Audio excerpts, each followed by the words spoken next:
이 세상 모든 부모와 자녀를 위한 시간 육아 플러스 이렇게 부모가 된다.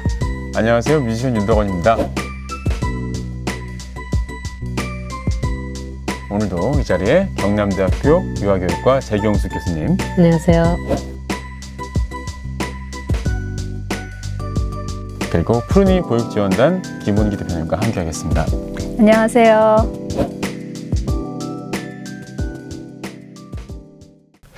자, 모든 것에는 일장일단이라고 해서 장점도 있지만 단점도 있다고 하죠. 오늘의 주제인 이것에 대해서 보게 되면 이 두 가지가 더 뚜렷하게 나타나는 것 같습니다. 오늘의 주제는 뭘까요? 바로 이겁니다.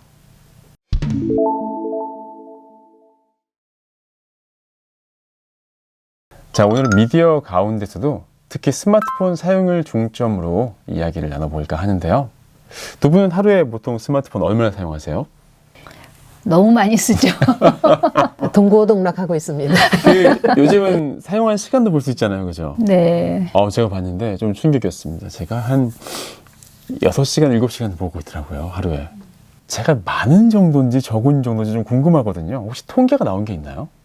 우리나라 과학기술통신부 산하 한국지능정보사회진흥원에서 지난해 2020년 스마트폰 과의존 실태 조사를 해본 결과 우리나라 스마트폰 이용자의 23.3%가 과의존 위험군이라는 그런 결과가 나왔어요. 위험하다는 거죠. 네.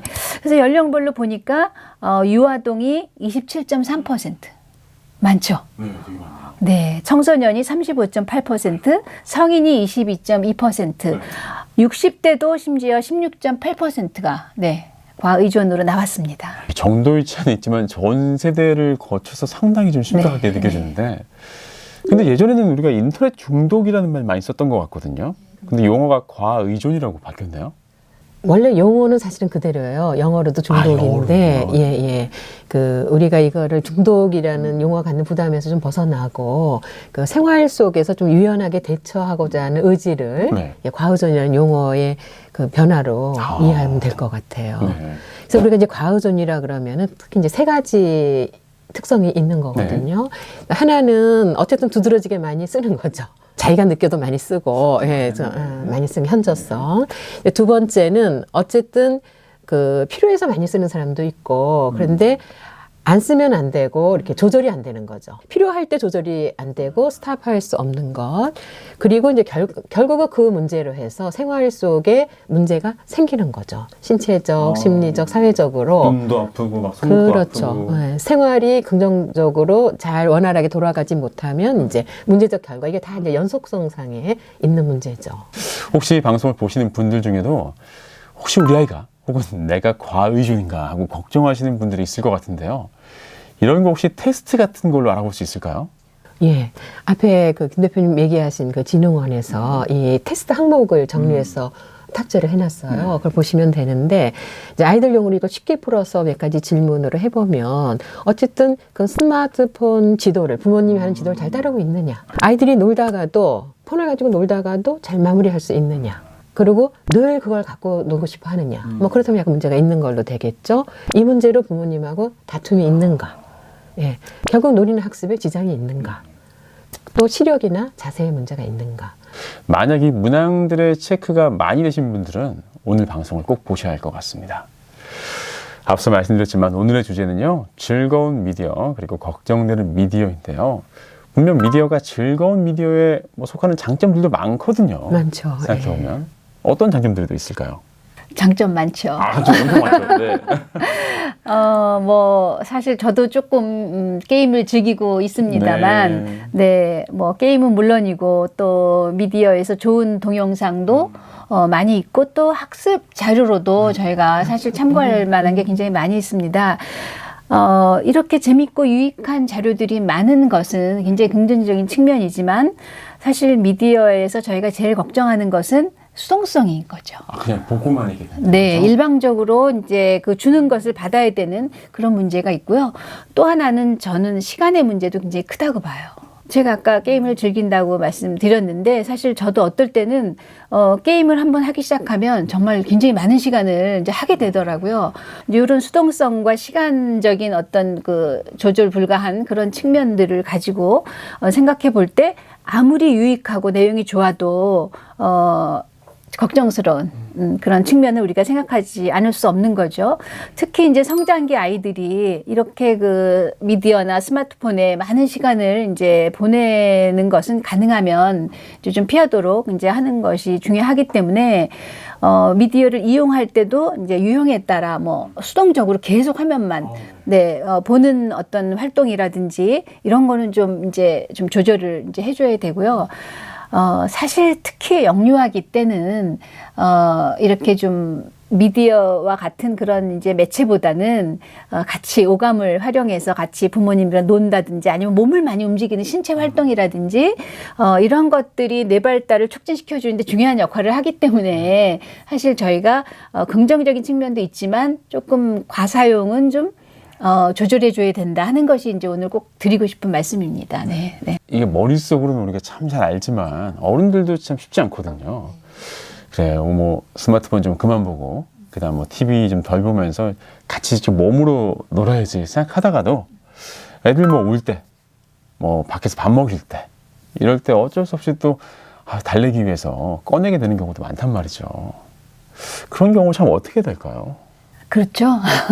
사실 어떨 때는 좀 뭐 식당에서 너무 아이가 좀 다른 사람한테 피해를 준다고 했을 땐 잠깐 보여주면은 얼른 주의를 그쪽으로 돌리기 때문에 이제 유용하게 되기도 하고 또 실제로 또 부모님들도 굉장히 많이 사용하고 있잖아요. 실제 부모님들도 많이 사용하시기 많이 때문에. 이제 하니까 자연스럽게 어떤 그 부분에 이제 노출, 부모님들이 많이 하면서 아이들한테 너는 하지 마라 이렇게 하기가 굉장히 이제 어려운 것이 이제 현실이죠. 그래서 이러다 보면 사실 이제 조절의 문제가 긍정과 부정 사이에 어떤 그 균형을 가지고 조절할 거냐 이것이 이제 제일 큰 우리의 과제이지 않을까 하는 생각이 듭니다. 네. 그렇다면 유아기 이전에 만약 우리가 아이들이 뭐 디지털 기기나 이 미디어를 사용한다고 했을 때는 뭐 어느 정도로 하는 게 적당할까요? 뭐 어느 정도까지는 좀 괜찮다. 이런 선이 있을 것 같거든요. 역시 그 진흥원의 스마트 쉼 센터에서 이 가이드라인도 제공을 하고 있습니다. 근데 그 어린아이용으로 하는 것을 간단하게 정리를 해보면은 3살, 그러니까 24개월 미만인 경우에는 가급적 노출은 덜 하는 게 좋다. 아예 안 보여주는 게 좋다. 근데 이제 생활 속에서 어른들이 많이 쓰고 있다 보니까 완전히 차단하는 거는 어렵지만 일부러 지워주는 거는 우리가 지워주시는 말이죠. 피해야죠. 그리고 그 시기 지나가면 그래도 그 1시간, 하루에 1시간은 넘기지 말아라. 뭐 이렇게 하면 작은 지침은 될 것 같습니다. 이렇게 뭔가를 대신하는 그런 거 말고 오로지 그걸 즐기기 위해서 딱 1시간 제대로 즐기는 1시간 이런 거는 괜찮죠. 네, 사실 저희가 완전히 이걸 뭐 보지 않아야 된다, 쓰지 말아야 된다 이런 거보다는 이제 시간적인 측면에서 1시간 이상은 넘지 않도록 좀 가이드라인을 갖고 있으면 좋을 것 같아요. 네. 자, 그럼 여기서 또 부모님들과 아이들의 어떤 그 갈등이 또 있죠.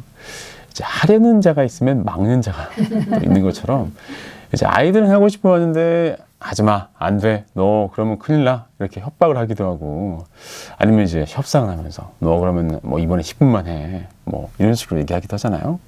근데 이게 지키기도 어렵고 어느 정도 좀 적당한 선이 뭘지도 참 뭐 명확하지가 않고 악순환만 반복이 되는 것 같다는 생각이 들거든요. 그러다가 한 번 또 막 엄청 많이 하게 되기도 하고 이런 거 어떻게 해야 됩니까? 어떻게 규칙을 정해야 될까요? 사실 유아기 아이들이나 또 초등학교 아이들이 조절이 잘 되면 얼마나 좋겠어요. 사실 이제 그게 쉽지가 않기 때문에 이 스마트폰이나 또는 각종 미디어의 사용 시간 그것들은 저는 이제 아이 스스로 조절하기가 어렵기 때문에 가정 내 규칙을 좀 함께 만들고 그 아이들이 지킬 수 있도록 도와주는 그런 그 부모의 노력이 필요한 것 같아요. 그러니까 조절이 안 되기 때문에 조절을 이제 규칙을 통해서 좀 할 수 있도록. 근데 다만 부모님들이 일방적으로 넌 이렇게 해야 돼라고 하는 그런 일방적인 규칙보다는 아이와 함께 이제 정하는 거죠. 네. 근데 예를 들어 이런 것도 참고가 될 것 같아요. 평균 하루에 1시간으로 생각을 하지만 아이들이 좋아하는 게임이 예를 들어 50분짜리면 딱 50분을 하고 그걸 그렇지, 저축을 맞아요. 해서 그 다음에 자기가 재밌는 뭐 주말에 좀 할 때는 그러니까 총량제도 좀 적용하고 그때 그거 정말 맞아요. 재밌는 네. 거는 집중하게 하고 해야 되는데 이걸 기계적으로 적용하시는 어머니들 꽤 많으세요. 네, 그래서 네, 네. 막 신나고 있는데 시간 됐어 뭐 이렇게 하면 그거는 뭐 지키지 말라는 약속이기 때문에 처음에 이제 규칙을 정할 때 그 놀이의 본질과 그거를 잘 맞춰서 맞는 규칙을 짠다면 성공 가능성이 더 높아지겠죠. 그런 걸 이제 탄력 있게 이제 주도적으로 본인이 잘 관리할 수 있게 짜는 것도 지혜인 거죠. 자, 그럼 우리가 즐거운 미디어, 걱정되는 미디어를 어떻게 활용해야 좀 현명하게 쓸 수 있을지 또 여쭤보고 싶습니다. 제가 앞에서 이런 말씀 드렸지만 그냥 무엇에 시간 때우기로 하기에는 좀 아깝죠. 미디어도 사실은 잘 활용하면 이 시대의 선물인데 근데 그렇다면 그런 식으로 쓰지 말고 필요할 때 선택해서 하는 거를 아주 어릴 때부터 그걸 딱 목적 있게 쓰는 것을 연습시켜야 되고요. 그러면서도 얘는 들어가지만 내가 그러니까 시작은 하지만 필요할 때 나올 수 있다는 것도 여기에 포함이 되는 거예요. 잘 끊는 게 중요하군요. 그렇죠. 그래서 어릴 때부터 연습을 잘 시켜야 되는 거예요. 왜냐하면 또 우리가 깊이 빠지는 그 몰입이라는 것이 공부에도 중요하고 성취에 너무 중요한 건데 그 몰입의 어떤 세계적인 학자인 칙센트미하이 같은 경우에도 어떤 몰입은 위험하다 하는데 그 특성 중에 하나가 빠져나오기 어려운 거거든요. 근데 미디어는 빠져나오기가 어렵지 않습니까? 그쵸. 그렇기 때문에 어릴 때부터도 요 관리를 하는 것을 중요하게 생각을 하셔야지 돼요. 아이가 능동적인 미디어 사용자가 되도록 부모들이 관리를 잘 해줘야지 이걸 그냥 기계적으로 막을 수 있다는 생각은 이 시대에 너무 가능하지가 않은 얘기예요. 왜냐하면 우리는 미디어 세계에 살고 있기 때문에 잘 관리할 수 있는 아이로 키워야 되는 거죠. 사실 그리고 이게 성인들에게도 미디어를 조절하는 게 쉽지가 않거든요. 일단 부모가 먼저 본보기를 보여주는 것도 중요할 것 같아요. 이게 부모에게도 좋고 교육 효과도 있을 것 같습니다. 네, 그것이 사실 제일 중요한 포인트입니다. 부모들의 절도 없는 미디어 생활. 네, 특히 그 어린아이들에게 큰 영향을 미치죠. 그래서 저희 스스로도 이제 목적과 용도에 맞게 절제하는 그런 이제 생활의 본보기가 되어 주시는 것이 필요한 것 같습니다.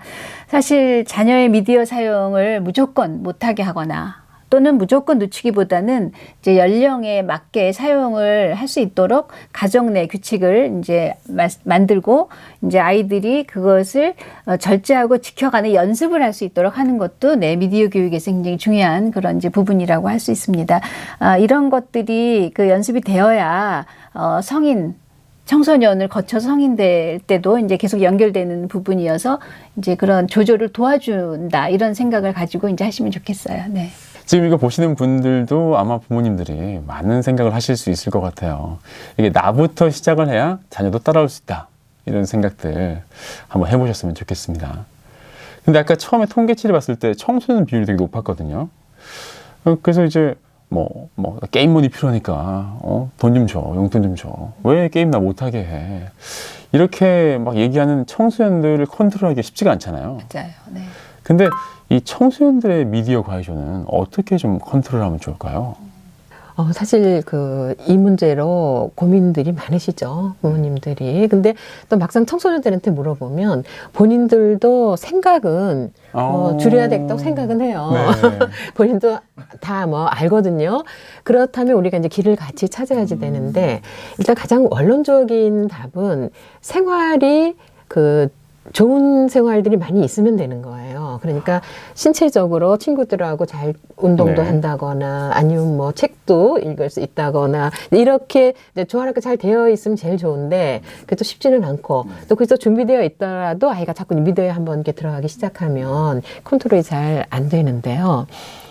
실제로 이제 저에게 그 상담을 해오신 어머니가 계셨어요. 근데 그 학생이 공부도 잘하고 이렇게 하는데 이제 그게 너무 이제 과하다고 어머니가 느낀 거죠. 중학생이었는데. 그래서 제가 그 당시 아마 EBS에서 나오는 미디어라는 동영상이 있었어요. 굉장히 내용이 좋거든요. 그래서 그것을 같이 보라고 권했어요. 그러니까 아이가 그 수많은 부모님 잔소리는 거부했는데 거기서 보면 그 여러 가지 이것도 일종의 중독이니까 그렇게 되었을 적에 어떻게 뇌에 치명적인 위험이 오는 거 그리고 그걸 어떻게 본인들이 벗어나는 않는지 하는. 그래서 너무 애기라고 생각하고 하지 마라 이렇게 하지 말고 같이 조금 이렇게 판단할 수 있는 자료들이 굉장히 좋은 게 많거든요. 그래서 이제 같이 보면서 좀 벗어나거나 좀 더 심하다 보면 전문적인 기관의 도움도 받으시는 게 좋죠. 근데 또 실제로는 네. 그 정도를 넘어선 더 심한 그런 경우. 적지 아이들도 않아요. 굉장히 네. 많이 있습니다. 심각한 상황인데 부모님이 그 심각한 상황을 못 느끼는 경우도 있고 또 알아도 어떻게 해야 될지 방법을 몰라서 그냥 방치할 수가 굉장히 많이 있거든요. 그런데 사실 어느 정도 부모님이 이건 심각하다고 생각하면 사실은 혼자 속으로 끙끙 앓거나 그렇게 하지 마시고 전문가의 도움을 받아보는 것이 굉장히 필요합니다. 그렇죠. 너무 심각할 때는 다행히 아까 말씀드린 그 스마트 쉼센터 같은 쉼터가 있기 때문에 인터넷을 찾아보면 저희가 정보도 드릴 거지만 이제 그런 곳에 그 전문 상담 기관에서 상담과 교육을 받아봄으로써 이게 가정 내에서 해결 안 되는 문제를 적극적으로 그렇게 치료를 하고 도움을 받아야 될 필요가 있거든요. 자, 한번 검색을 제가 해서 그 스마트 쉼센터로 한번 들어가 보도록 할게요. 네, 스마트 쉼센터. 나오네요. 바로 이제 과이존 진단 페이지가 처음부터 나오기 시작하네요. 나와서 바로 이제 테스트 해보실 수가 있을 것 같고, 여러분 스마트 쉼센터입니다. 스마트 쉼센터를 검색해 보시면 도움 될 것 같습니다. 지금 이 영상도 사실 많은 분들이 스마트폰으로 보시고 계실 겁니다. 그만큼 우리 생활에 유용하고 편리하지만 위험성도 그만큼 따른다는 것을 인식하고 오늘 두 분이 말씀하신 대로 자녀분들과 현명하게 조절해 나가시기를 바라도록 하겠습니다. 자, 그럼 오늘의 육아 한마디 들어볼까요? 네, 미디어 사용 규칙을 자녀와 함께 만들어보자. 스스로 조절하지 못할 때 도움을 주자. 네, 여러분 육아 고민이 있으시면요 언제든지 사연 올려주세요. 이 동영상이 도움이 됐다면 구독과 좋아요도 부탁드립니다. 그럼 여기서 이만 인사드릴까요? 육아 플러스 이렇게 부모가 된다. 수고하셨습니다. 수고하셨습니다.